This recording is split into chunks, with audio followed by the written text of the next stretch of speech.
ओम शांति। 4 अगस्त 2026 के ईश्वरीय महावाक्य। पहले सुनते हैं मुरली के मुख्य पॉइंट्स। बाबा ने कहा, श्रीमत पर चलने वाले ही समझदार बनते हैं। ऐसे बच्चे छिपे नहीं रह सकते। वह सदैव श्रेष्ठाचारी काम ही करेंगे। द्वैत मत बड़ा नुकसान करती है। अभी बाप तुम आत्माओं की बुद्धि के लिए कस्तूरी जैसी सौगात देते हैं, अर्थात ज्ञान सुनाते हैं, जिससे बुद्धि स्वच्छ बनती है। फिर बाबा ने कहा, भले सभी के भाव स्वभाव अलग हैं, लेकिन तुम बच्चों को आपस में मिलकर सर्विस करनी है। जैसे बाप दुख हरता सुख करता है, ऐसे बच्चों को भी बहुत मीठा बनना है। हर बात में राइटियस बनो। तुम्हें बाप का राइट हैंड बनना है।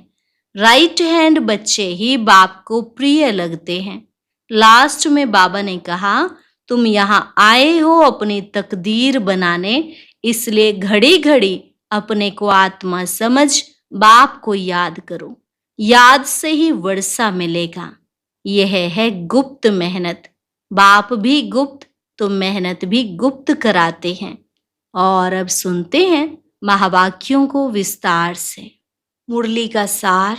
मीठे बच्चे, बाप के राइट हैंड बनना है तो हर बात में राइटियस बनो। सदा श्रेष्ठ कर्म करो। प्रश्न, कौन सा संस्कार सेवा में बहुत विघ्न डालता है?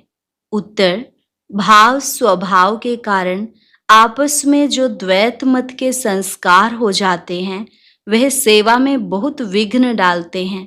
दो मतों से बहुत नुकसान होता है।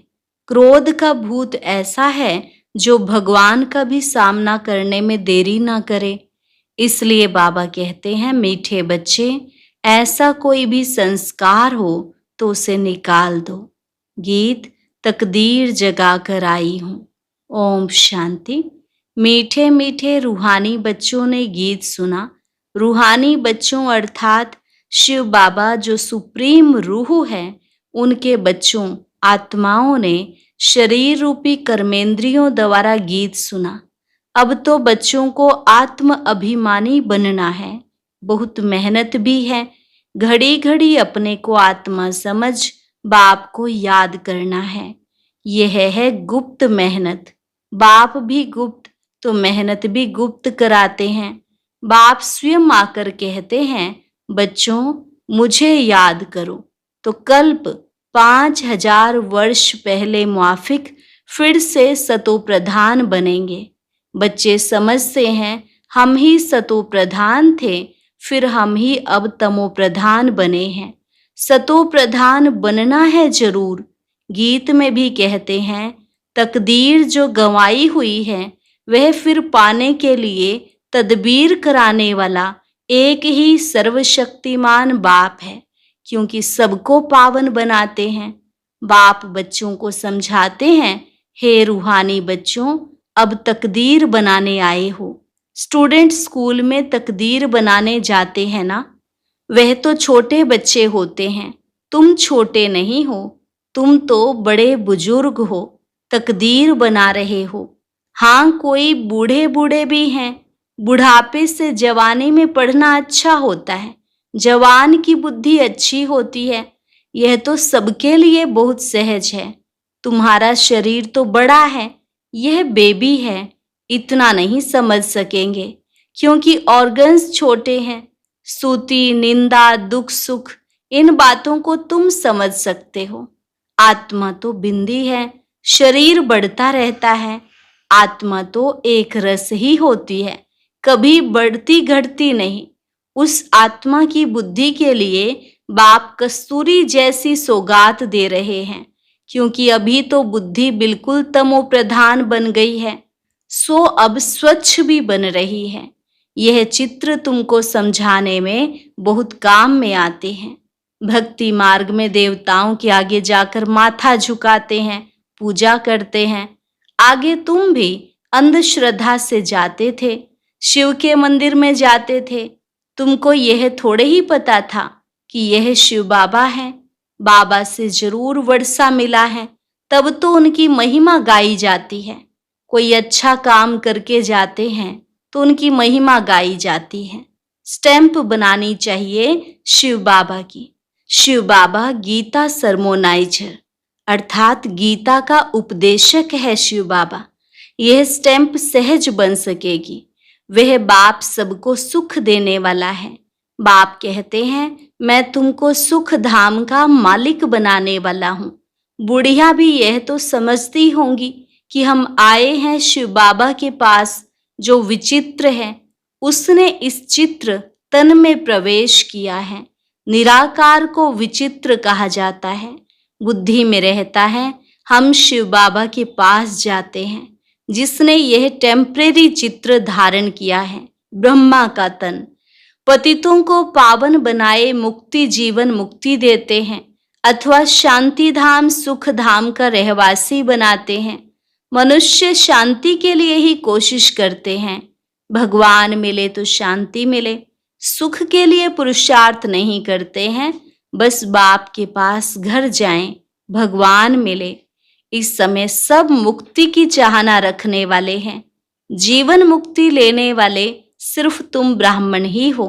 बाकी सब मुक्ति की चाहना रखने वाले हैं। जीवन मुक्ति का रास्ता बताने वाला कोई है ही नहीं। सन्यासियों आदि के पास जाकर शांति मांगते हैं। कहेंगे मन की शांति कैसे मिले। जो भी रास्ता बताने वाले हैं वह हैं ही मुक्ति में जाने वाले। मोक्ष क्या होता है वह भी बुद्धि में नहीं आता है।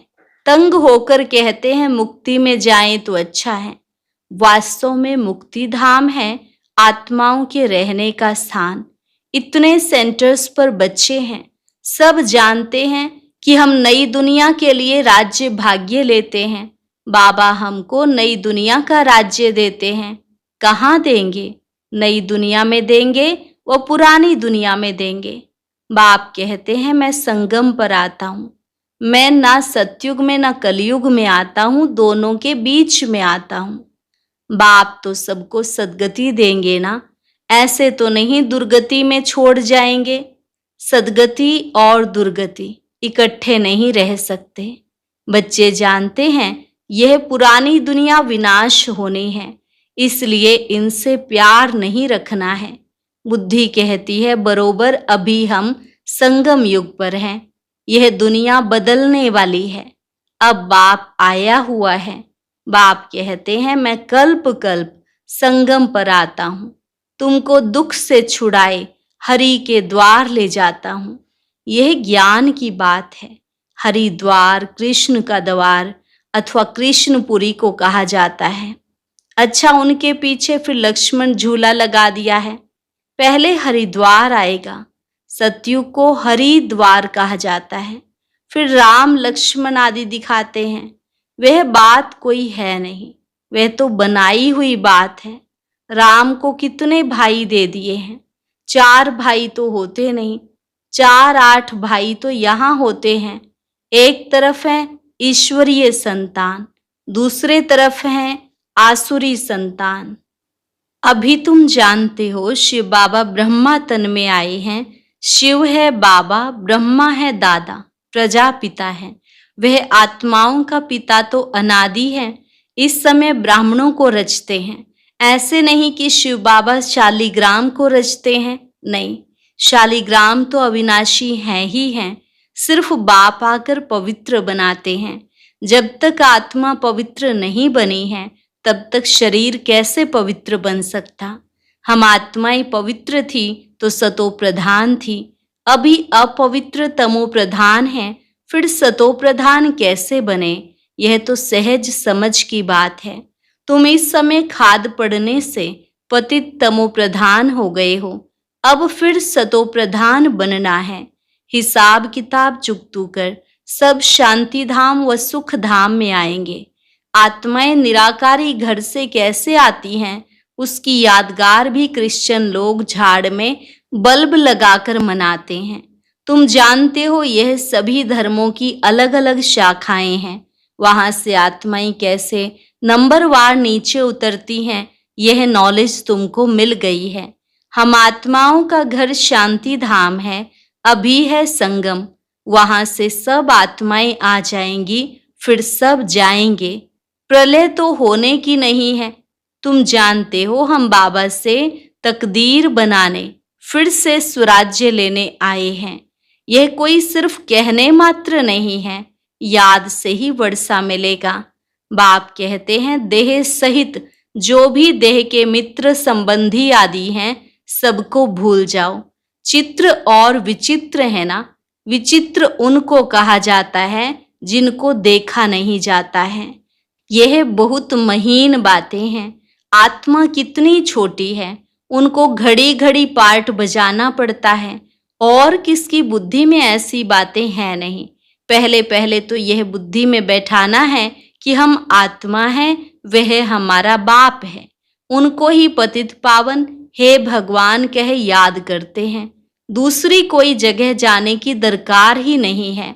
तो याद भी एक को करना चाहिए ना। भगवान को याद करते हैं तो जरूर उससे कुछ मिलने का होगा, फिर दर दर धक्के क्यों खाते हो? भगवान को तो परम धाम से आना पड़ेगा ना। हम तो जा नहीं सकते क्योंकि पतित हैं, पतित वहां जा न सके। अभी तुम वंडर खाते हो। भक्ति मार्ग का पाठ कैसे वंडरफुल है। एक भगवान को ही याद करते हैं, हे ईश्वर, हे परम पिता, ओ गॉड फादर। जब वह एक ही है, फिर दूसरे तरफ धक्के क्यों खाते हो? वह एक ऊपर में रहते हैं, परंतु यह सब नोंद है। ड्रामा अनुसार भक्ति करते हैं, बेहद बेसमझी से। अभी तुम फिर बेहद समझदार बनते हो। श्रीमत पर चलने वाले ही समझदार बनते हैं। वह फिर छिपे नहीं रह सकते। वे सदैव श्रेष्ठाचारी काम ही करेंगे। बाप कहते हैं हम दुख हरता सुख करता है। तो बच्चों को भी कितना मीठा बनना चाहिए, बाप का राइट हैंड बनना चाहिए। ऐसे बच्चे ही बाप को प्रिय लगते हैं। राइट हैंड है ना। तुमको मालूम है लेफ्ट हाथ से इतना काम नहीं कर सकते हैं, क्योंकि राइट हाथ राइटियस काम करते हैं। इसलिए इस राइट हाथ को ही शुभ काम में लगाते हैं। पूजा हमेशा राइट हैंड से करते हैं। बाप कहते हर बात में राइटियस बनो, श्रेष्ठाचारी सदाचारी बनो। बाप मिला है तो खुशी होनी चाहिए। बाप कहते हैं माँ में कम याद करो तो फिर अंतमति सो गति हो जाएगी। मत और गत, वह गति करने की मत एक ही है। गाया भी जाता है ईश्वर की गतमत ईश्वर ही जाने। पतित पावन वही है। वह जानते हैं मैं मनुष्यों को पावन बनाए दुर्गति से सदगति में कैसे ले जाऊंगा। भक्ति मार्ग में कितनी मेहनत करते हैं, परंतु सदगति होती नहीं, फल कुछ भी मिलता नहीं। सदगति देने वाला एक ही बाप है। भक्ति में जो जिस भावना से पूजा करते हैं, उनको वह फल देने वाला मैं ही हूँ। वह भी ड्रामा में नोंद है। उनको आपे ही फल मिल जाता है अपने पुरुषार्थ से। अब पवित्र भी अपने पुरुषार्थ से बच्चों को बनना है। बाप कहते हैं मीठे मीठे बाप को याद करो। वही सर्वशक्तिमान ऑल माइटी अथॉरिटी कितना अच्छा बनाते हैं। तुम सब कुछ जान चुके हो, फिर बाप से वर्षा ले रहे हो। रचयिता और रचना की नॉलेज तुम्हारी बुद्धि में है।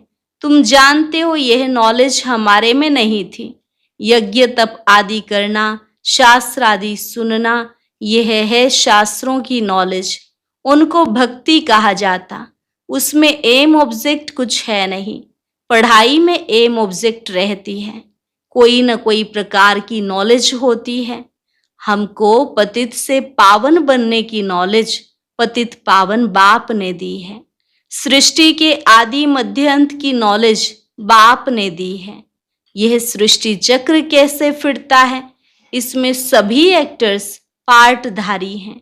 यह अनादि नाटक बना हुआ है। यह बेहद की नॉलेज तो जरूर होनी चाहिए। तुम बच्चे जानते हो अभी हम घोर अंधियारे से निकल घोर सोजरे में जा रहे हैं। तुम अभी देवता बन रहे हो। यह भी समझाना है कि आदि सनातन तो देवी देवता धर्म है, जिसे हिंदू धर्म कह दिया है। धीरे धीरे यह बातें भी समझ जाएंगे। बच्चों को खड़ा होना चाहिए, इसमें तो ढेर बच्चे चाहिए। दिल्ली में कॉन्फ्रेंस करनी पड़े। परिस्तान भी दिल्ली को कहा जाता है। यही जमुना का कंठा था। दिल्ली कैपिटल है, बहुतों के हाथ आई है। देवताओं की कैपिटल भी यह थी। दिल्ली में बहुत बड़ी कॉन्फ्रेंस होनी चाहिए, परंतु माया ऐसी है जो करने नहीं देती, विघ्न बहुत डालती है। आजकल भाव स्वभाव भी बहुत हो गए हैं ना। बच्चों को आपस में मिलकर सर्विस में लगना है। वे लोग भी आपस में नहीं मिलते हैं तो राजाई ही उड़ जाती है। दो पार्टी हो जाती है तो प्रेसिडेंट को भी उड़ा देते हैं। द्वैत मत बड़ा नुकसान करती है। फिर भगवान का भी सामना करने में देरी नहीं करते हैं, नुकसान भी बहुत पाते हैं। क्रोध का भूत आ जाता है तो फिर बात मत पूछो। इसलिए बाबा कहते हैं, गुड़ जाने गुड़ की गोथरी जाने। बाप बच्चों को सृष्टि के आदि मध्य अंत का नॉलेज सुना रहे हैं। अब कोई धारण करे व न करे, वह है पुरुषार्थ परमदार। ऐसे नहीं कोई पर बाबा आशीर्वाद व कृपा करेंगे। इसमें कृपा आदि मांगने की बात नहीं। प्रेरणा से अगर योग और ज्ञान सिखलाना होता, फिर तो बाप कहते, मैं इस गंदी दुनिया में आता क्यों। प्रेरणा, आशीर्वाद, यह सब भक्ति मार्ग के अक्षर हैं। इसमें पुरुषार्थ करना होता है, प्रेरणा की बात नहीं। तुमको 3 इंजन मिली हैं इकट्ठी। वहां तो बाप अलग, टीचर अलग मिलता है, गुरु पिछाड़ी में मिलता है। यहाँ तो यह तीनों ही इकट्ठे हैं। बाप कहते हैं, मैं तुमको पूज्य बनाता हूँ, तुम फिर पुजारी बन जाएंगे। बड़ा युक्ति से समझाना है, ऐसा ना हो कोई बेहोश हो जाए। पहले पहले मुख्य है 2 बाप की बात। भगवान बाप है, उनका जन्म शिव जयंती भी यहाँ मनाते हैं। जरूर स्वर्ग का मालिक बनाते होंगे। भारत में ही स्वर्ग था, अभी नर्क के विनाश के लिए महाभारत लड़ाई खड़ी है। जरूर बाप नई दुनिया की स्थापना कराने वाला भी है। बाप की श्रीमत पर ही हम कहते हैं कि भारत को हम पावन बनाकर ही छोड़ेंगे। अच्छा, मीठे मीठे सिकिलधे बच्चों प्रति मात पिता बाप दादा का याद प्यार और गुड मॉर्निंग। रूहानी बाप की रूहानी बच्चों को नमस्ते। रूहानी बच्चों की रूहानी बाप दादा को नमस्ते नमस्ते, गुड मॉर्निंग। शुक्रिया बाबा, शुक्रिया। धारणा के लिए मुख्य सार, जैसे बाप दुख हरता सुख करता है, ऐसे बाप समान बनना है। बहुत मीठा बनना है। सदा शुभ काम करके राइट हैंड बन जाना है। कभी 2 मतें नहीं बनानी है। भाव स्वभाव में आकर 1-2 का सामना नहीं करना है। क्रोध का भूत निकाल देना है। वरदान, स्वयं की स्मृति में रहे, अपने हर कर्म को संयम नियम बनाने वाले अथॉरिटी स्वरूप भव। जैसे साकार में स्वयं की स्मृति में रहने से जो कर्म किया, वही ब्राह्मण परिवार का संयम बन गया। स्वयं के नशे में रहने के कारण अथॉरिटी से कह सकते थे कि अगर साकार द्वारा कोई उल्टा कर्म भी हो गया तो सुलटा कर देंगे। स्वयं के स्वरूप की स्मृति में रहने से यह नशा रहता है कि कोई उल्टा कर्म हो ही नहीं सकता। आप बच्चे भी जब स्वयं की स्थिति में स्थित रहो तो जो संकल्प चलेगा, जो बोल बोलेंगे व कर्म करेंगे, वही संयम नियम बन जाएगा। स्लोगन, पवित्रता का पिल्लर मजबूत करो तो यह पिल्लर लाइट हाउस का काम करता रहेगा। पवित्रता का पिल्लर मजबूत करो तो यह पिल्लर लाइट हाउस का काम करता रहेगा। अव्यक्त इशारे, अपवित्रता के बीज को समाप्त कर संपूर्ण स्वच्छ पवित्र बनो। अगर बुद्धि में अशुद्ध संकल्प व पुराने संस्कार संकल्प रूप में भी टच होते हैं तो संपूर्ण वैष्णव नहीं कहेंगे। जैसे कोई अकर्तव्य कार्य देखता भी है तो देखने का असर हो जाता है, उसका भी हिसाब बन जाता है। इस हिसाब से सोचो तो पुराने संस्कार व अशुद्ध संकल्प बुद्धि में अगर टच होते हैं तो भी संपूर्ण वैष्णव व संपूर्ण पवित्र कैसे कहेंगे। अच्छा, आज का अव्यक्त ज्ञान मोती सुनने के लिए ऊपर दिए गए बॉक्स पर क्लिक करें। अगर बॉक्स दिखाई नहीं दे रहा है तो ऊपर जो कॉर्नर में शो लिखा हुआ है उस पर क्लिक करें।